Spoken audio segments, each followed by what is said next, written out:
Hello everyone, it's Mimi again from Mimi's Worms, and today we've got Kobee. Say hi, Kobee. Hi. We got Natalie. Now, our last video we helped Natalie build a red wiggler worm bin. Today we're going to be helping Kobee with a European Nightcrawler worm bin. And so the first thing you need is a bin. This is a bus pan. It's about, I think this one is about 5 inches high, but we're not going to be putting that much material in there. So we've got our bus pan. We need our bedding and our food for our Euros, and we need the stars of the show, which is the Euros. So the first thing Kobee's going to be doing is he's going to be putting in our Euro bedding. Now, our Euro bedding, how we make this is we take 1 bale of peat moss, the whole bale, and we put in 32 ounces of chicken crumbles or laying mash. Get the one that's 16% protein. And we put in 8 ounces of oyster shell flour. Now, we like to use oyster shell flour because it does 3 things. It helps to regulate our pH so you don't have spikes. As you can see, this is very powdery. It gives your worms the calcium that they need, and which they need for cocoon formation.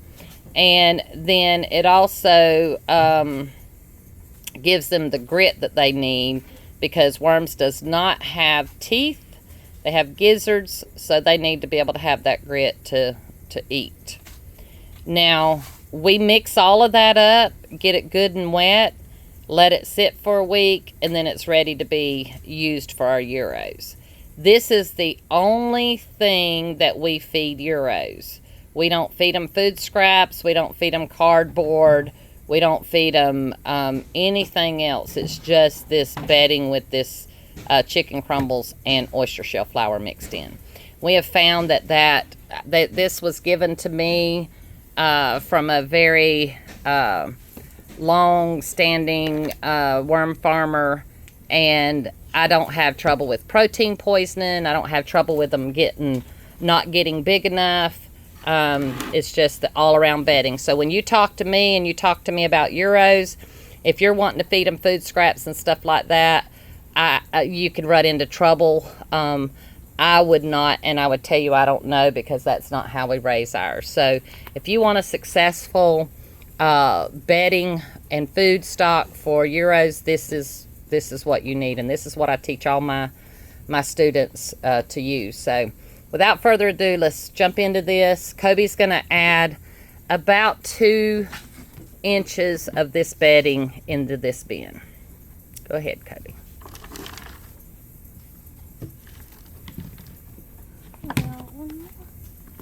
Probably 2 is all you're going to need. All right, so we've got that in.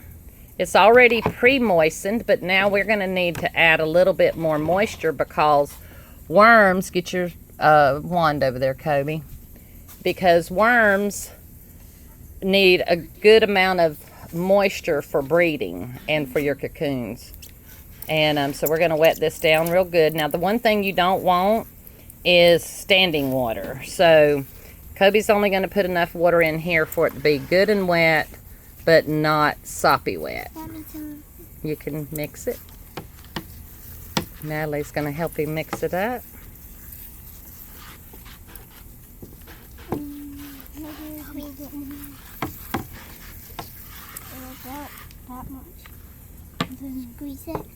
Well, let's mix it on up some more. Let's see. You're going to need some more, Kobee. That's what I was thinking. Go ahead. Hey, I'm spraying everybody.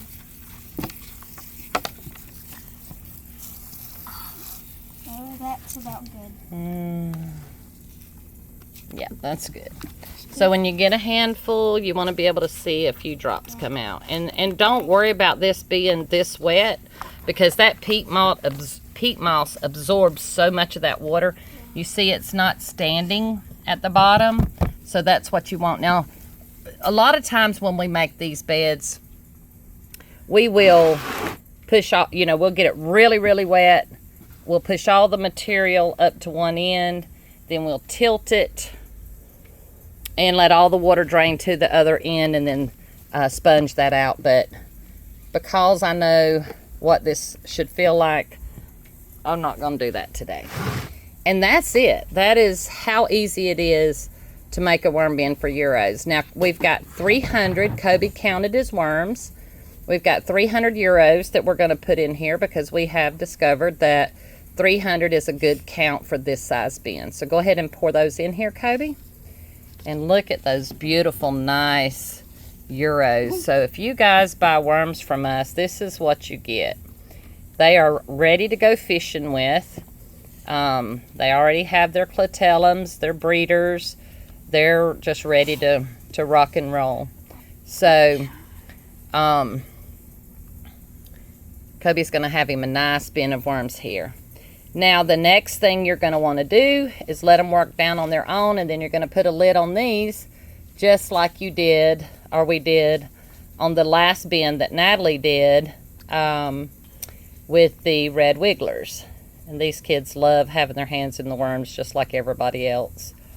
So the worms will eat that bedding and the chicken crumbles and all that's in there. And then what you're going to do in about a week, you're going to come back. Hold on, Kobee. You're going to come back and you're just going to take a scoop. I'm going to pretend this is a scoop. And you're just going to put it in the middle of the bed. Let's just go ahead and show you how to do that. You're just going to plop it right there. And you're just going to leave it just like that. And when your worms have eat this down, it's going to be smooth as a pool table top. It's going to look very smooth, and that's when you know to refeed again. So do not spread your food out once you start feeding them. Oops. That's all right, Kobee. Now we're just going to put the lid on them. We're going to leave them alone.